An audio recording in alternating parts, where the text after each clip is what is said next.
Nachádzame sa na Bajkalskej ulici, kde kedysi stál domáci štadión futbalového klubu ŠK Slovan Bratislava.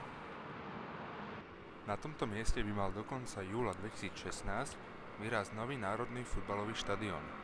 Ale ako môžeme vidieť, momentálne sa ukončili buracie práce a na mieste je zatiaľ iba jama. Buracie práce súčasného futbalového štadióna na tehelnom poli, kde má vyrásť nový objekt, pôjdu na náklady spoločnosti Národný futbalový štadión.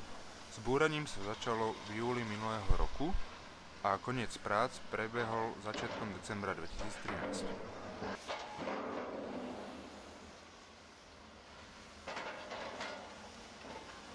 Ako vyhlásil Ivan Kmotrík, majiteľ futbalového klubu ŠK Slovan a hlavný investor, základný kameň nového projektu by mal byť položený na jar tohto roku.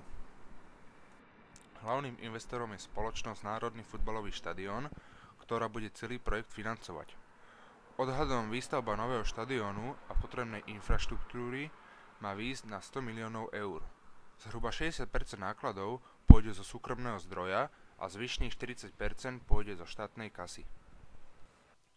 Výstavba pôvodného štadiónu začala v roku 1939 a o rok neskôr, konkrétne 26. septembra 1940, bol štadión oficiálne otvorený. O mesiac neskôr sa uskutočnilo prvé medzinárodné stretnutie domáceho Slovanu proti Herte Berlín, ktoré sa skončilo výsledkom 2:2.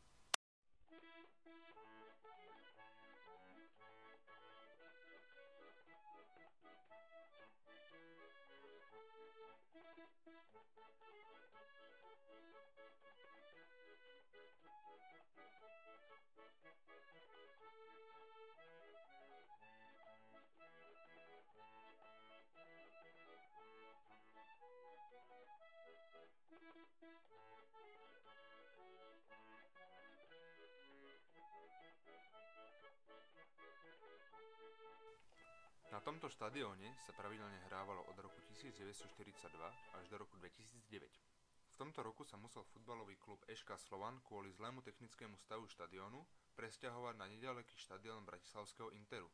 Tým pádom štadión 4 roky chátral a stala sa z neho ruina. Počas tejto doby našlo na štadióne útočisko mnoho bezdomovcov, ktorí tu prespávali a kradli druhotné suroviny, ktoré potom odnášali do zberných dvorov. Navyše tu bolo aj bezpečnostné riziko. Hrozilo zrútenie stožiarov umelého osvetlenia, ktoré boli v dezolátnom stave.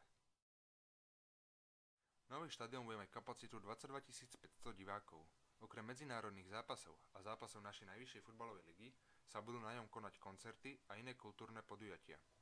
Pre Univerzitu svätého Cyrila a Metoda v Trnave Martin Mráz.